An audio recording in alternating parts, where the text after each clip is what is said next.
All right, we are back, and this is still Crossfire with Dr. Anishoma. We have been talking about a few appointments that the president made just yesterday. We had one, Dr. Eugene, who has been the vice chairman of Nigerian Communication Commission, retired. His tenure, eventually terminated. And then we have another man taking the mantle in the person of Professor Dambata. And, he's an experienced hand, and he's occupying that office. And we hope to see a better regulatory policies and so many activities in that particular industry. Now, we have been talking mainly about the appointment at the NNPC. Now, the appointment at the NNPC have it that this gentleman has been appointed as the new guy taking over, the affairs of the NNPC, and being a very sensitive ministry in Nigeria, especially, considering so many things that is taking place,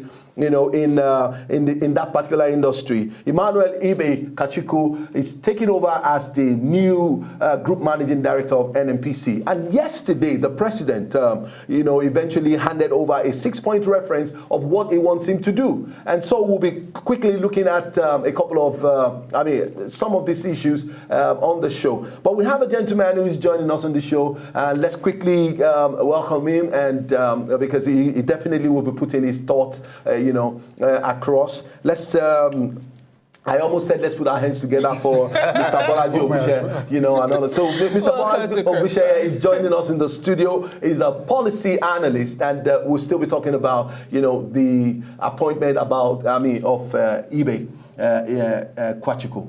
All right, good morning. Welcome to Crossfire. Good to have you, on the show. Now, the president told him yesterday, first of all, clean up the NNPC system of corrupt elements.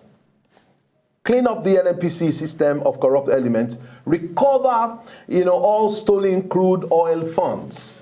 And that was the emphasis. Ensure that every money that has been stolen in that industry is brought back. Now, work with the Economic and Financial Crime Commission, EFCC, and the Directorate of State, Service, DSS, to trace and recover stolen oil cash. He said, review the structure of the NNPC to compete globally, given targets to all subsidiaries, put in place performance benchmark, and the last one, which is very major, I'm very sure we may not be able to really talk about that, is to fix all the refineries, which must work optimally, even if it means you bringing in experts to come and do the work. Now, let's. What do you think the president is talking about cleaning up, the NNPC system of corrupt elements?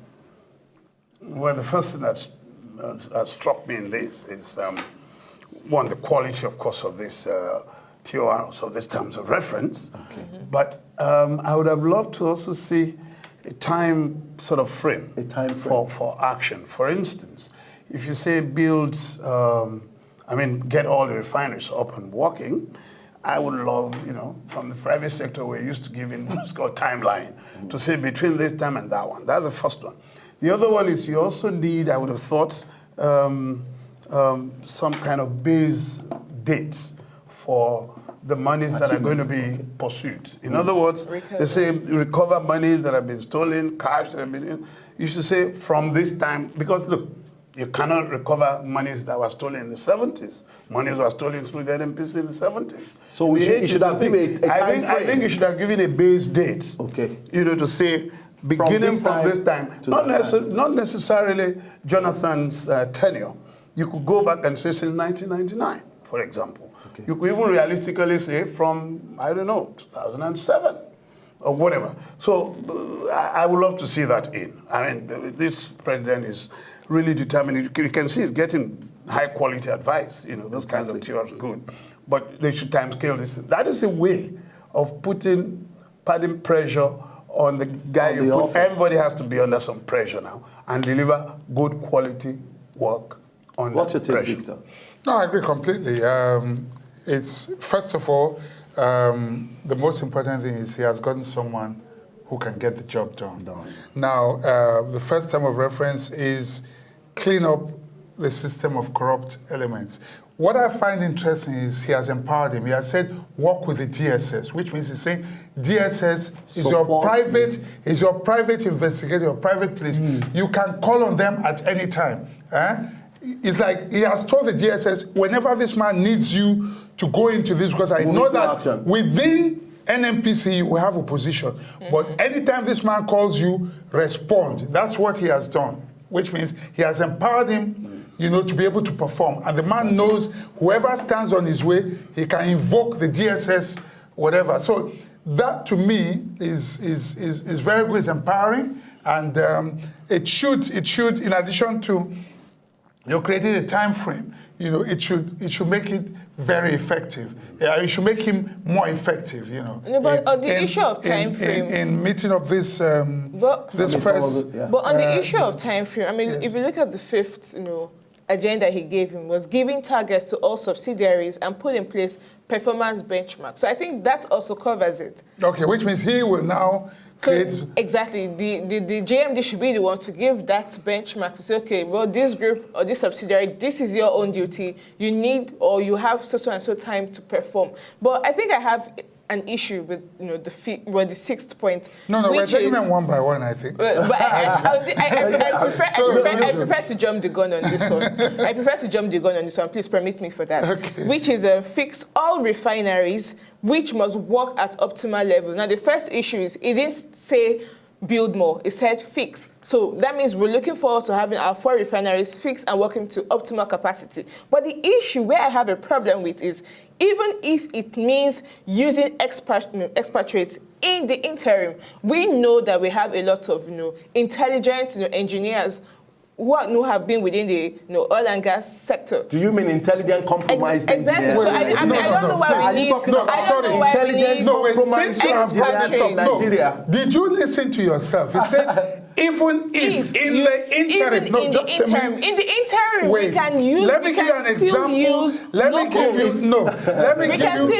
me give you an example of what expatriate and interim, how it has been used in recent times, and where it worked. Okay. Remember the last 6 weeks of the outgone administration, when the fight for Boko Haram, the last administration, they said they got mercenaries.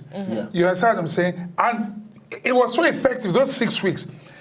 We saw results. Even if you have to do that to get some, in a short term, do that, and then for medium term and long term, you can, because if they come, you can get understudies. The important thing is fixing.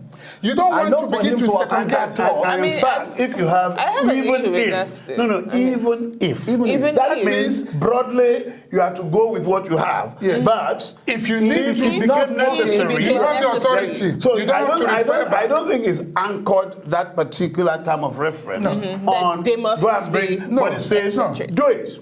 But don't come back and say you cannot perform. It is you need to, and don't bring complaints that the local guys that were using as a delivery of the project. Because I believe a lot of engineers within the oil and gas sector are probably frowning at this also. No, they're not. They're go ahead and frown. It doesn't change anything. He said even if, which means don't come back and give me any excuses. Don't bring any excuses. Use whoever you want to use. Simply. Use whoever can give you the results. By any means necessary. Exactly. These are the synonym phrases, if you like. Can I also, by the way, just add that Nigerians were great. We have qualifications, we have people who are qualified in all sorts of fields. But I think we also overdo it and claim to be exactly where... there are a lot of great engineers in Nigeria, but I'm telling you, if you ask me how much are they at the cutting edge of their fields, I'll put a question mark. You have to ask yourself, why does the private sector, the oil industry, use a lot, even for young, look, I retired from Shell, even for young level, starting level, you go to University of this one, you go to George Gordon in Scotland, you go to Aberdeen and things, to go and recruit Nigerian graduates. So what we're saying is, don't let's overplay the point that Nigeria is full of all these experts. Yes, we have big titles and everything, but whether many of our experts, especially in the area of science and technology, engineering, whether a majority of them are at the cutting edge of their fields, I doubt. And I think the can even best- say that for many of our fields. Again, I need to say this. Systems and processes are very, very important. Do we have systems and processes in place that will make the Nigerians in Nigeria as efficient as they would normally be when they go abroad? Indigenization policy. No, not even that. No. What I'm talking about is different. I'm talking about systems and processes. The same thing that makes Nigerian doctors, when they go abroad, they excel, but when the same people under this environment do not. Now he's coming from a place where systems and processes work, ExxonMobil, private sector. It will take time because change management is a process. Yes. You know, it's not something you just bring in and it works automatically. Yes. Yeah, it is a process. So what he would need to do is, while he's bringing in systems and processes that will work, he needs people who already operate under such environment who can understand his language to begin to operate. You understand what I'm saying? And in the meantime, we begin. Then these ones will begin to catch up. Train us. Exactly. Let me bring a dimension to this. I'm hinging in on this particular, the third, point of reference. He said, work with the FCC, work with DSS. Now, my concern is, we have experienced and we are still experiencing a very great, flurry of activities of, that TFCC arrest this person today, probe that person tomorrow.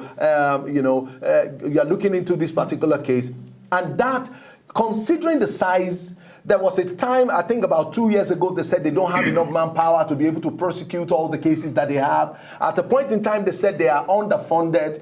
And if eventually this man is going to come into office and is going to have to work with these guys, are we really very sure that most of the jobs that they need to do will not be political? Because I can... Political? I thought you were probably saying most of the jobs will not be left unattended to. No. Many arrests in recent times have been political. You know the problem. They have the problem with our system. Yeah. Money talks too much. We have to keep money rather a little quiet or very, very quiet. But the money within is the very workings of the available. system. Yes, I know. And unfortunately, it's government will go to get that money. Okay. What you need to do, for me, from where I'm standing, is follow cases to the end, let the whole world. And this is where, again, I blame our media. Nigerian media is the only place where you see a front page, something, this person is being probed, yes. and then you don't see the follow-up. Yes. Let's start with the media. Our media outfits must learn to follow stories issues, too. especially prosecutions, high-profile ones, to the very end. I'm sick and tired of cases that are blown, they made headline issues, and then after 3 months, 6 months, you hear nothing. There are tens, if not hundreds of them. So that is one area. The NAFDAC boss was arrested. On Monday, it was blown. Everybody, he's been picked and all of that and stuff. As of today, Governor's wives, also people. Yeah. So the media should I haven't read the media any follow-up on that. You should be reminding us. Let me come back to your question. Yeah. Whether it will be politicized. First of all, I want to say this. KACHIKWU, to the best of my knowledge, everybody is a political animal. But as far as I know, I didn't even follow his political career in the oil industry. It was when he was publisher of Hints. I always knew him as a lawyer and as publisher of Hints magazine and all that. But in terms of integrity and the fact that he has a job to do and he knows that distractions would not do him any good. And because he has worked in a place where, again, I want to use systems and processes work very well, he understands, and he's been to some of the best schools in the world. He knows that to do this successfully, he has to concentrate and he has to get people who will do what they have to do. Getting the EFCC would be if there are civil servants who are making the process difficult, he will just set them. That's right. After the civil servants are not politicians. You understand? We hope so. No. We hope so. No, hear what I'm saying. That they are not politicians. They shouldn't be ordinarily. I will allow you to. I will beg you to just let me make the point so you understand me very well. The civil servants, in the system are not politicians. I'm talking about this issue of which one the politicians. Exactly. The problem we have is not even those politicians. It is the civil servants that corrupt the politicians. The ministers don't know how to steal. They can't steal by themselves. It's the civil. They can't do without civil servants. So the big thieves are the civil servants. They understand the system. They enable the ministers and the civil servants and politicians to steal. Now, Victor, allow me land. Allow me land. So what he needs to do, the problem is with the civil service, okay? What he needs to do is, when he gets there, they will resist him. They will hide information. Yes. I've been involved in a probe. Several years ago, I was to do something then for the Federal Ministry of Water Resources. They were going to restructure they wanted to. So I was sent to 2 parastatals, Niger Delta River Basin and Imo River Basin. Niger Delta was headquartered in Port Harcourt. Imo River was in Owerri. I will never forget, let me not talk about my experience in Port Harcourt. I will never forget what the PRO at Imo River said to me. That thing has stuck with me for life. I asked, when I was doing my, exactly. He said to me, do you want the civil service answer or do you want the real answer? I did a double take. I was shocked. You know, I did not realize up until then that you could have civil service answer and you can have the real answer, which means you can have 2 reports, 2 answers to the same question. You understand? And that is what KACHIKWU is going to contend with. He has not been through, I don't know how much of the system he understands. And so, whether you like it or not, those guys, they have 2 sets of answers for everything. From my experience in Imo River. Okay. You understand? And this is why, if I may just quickly add, this is why, to be honest, I want all of us to be sincere. I guess the president is sincere, but we need to understand the how. You know, how things work. Yes. How things work. And you see, if we don't, I don't think we want to do anything about the MDAs in Nigeria, seriously. If we want to do anything serious about them, we've got to do a root and branch reform of many things. And that will involve, to go back to your point, you know, you want to rely on the United, you've got to bring in a little outside energy. Unfriendly energy. You know, sometimes when I think of, you know, you may wish to know, I actually ran for governor in Lagos. I suspected. Okay, in this last election. Okay. And I always think of how you can stop certain behaviors in the MDAs, Ministry, Department, and agencies. And I always think maybe you should do something where, when it comes to the punchline, let the people who will oversee that not be from within the system. Yes. So people will go from Alimosho and anchor the last leg, the most critical leg that has to do with cost of, you know, contracts, of buying services, especially of roads. I think the cost of road construction in Nigeria is a global crime. Yes. And I've written an article, the president, I pray he will, you know, not him, but some people who advise him or something will say, and I was thinking, what you will do is maybe when it comes to the area of disbursement and the management, then you bring people from Etiosa to Alimosho, or you mix them. You know, you need to bring in outside energy. You need to configure it in such a way that it's not easy to compromise it. Yes. And that's the point I think it's making. The way Nigeria is set up, the best of intentions, but things get, look, I'll tell you, I headed a parastatal in the Niger Delta, the biggest in terms of budget, 16 billion a year, in one of the major Niger Delta states, secondment from Shell. When I was there, I tried to set up a competition for local governments, gave about 40 criteria. You know, literally, we were bribing them to serve their people well. Motivating them to. Yes. What I mean is, we said, if you are first, we got this bank to give you a jeep, and you and your councillors 30 million and things. And we set all these criteria, and we were monitoring you. We will come 2 inspections unannounced. Twice a year. Then there is one that we announce. If you like, you can paint the grass with green. But there are 2 where you'll be caught on. They will just call you and say, We Yeah, are, yeah. you know, I think so. We're going to be in Andoni from tomorrow morning, 8 o'clock, we start the inspection. Some of the chairmen are in Abuja and things. But what is important is the guy that won, Abu Odwal, I then went to visit him because I sent them to South Africa and everything. All of this without government money. I got the mayor of Durban, who was my friend, to say, okay, look, we are going to host them, buy the ticket, everything. And he did. And I brought him to actually give the trophy to the winning, you know, out of 23. So I went to visit him. And then I got there, and I said, look, you people, I'm very impressed with what you've done, you know, but I believe you people can even do more. What's the problem? He says, you know, the problem is 3/4 of our money goes on salaries. I said, but I'm just coming, where are the staff? He says, no, forget, you won't see them here, but I'm carrying a staff bill of over 600 and people. you must pay.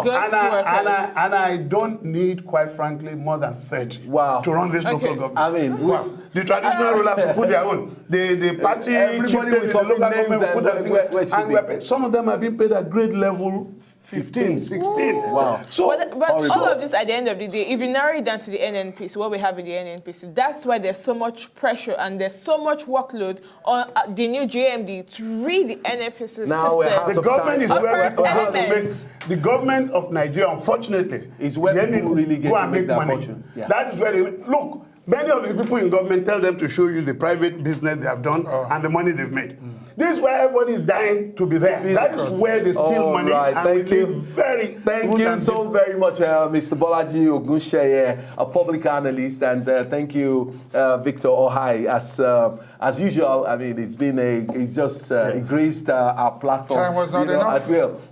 Obviously, time is never enough on CROSSFIRE. We definitely will be touching this issue sometime soon. Let's just allow events, you know, to unfold, and then we'll be bringing gentlemen who will be coming to talk about these issues. This is how far we can go today. We'll be back tomorrow with another very interesting episode. Do join us. I say no to violence. God bless you.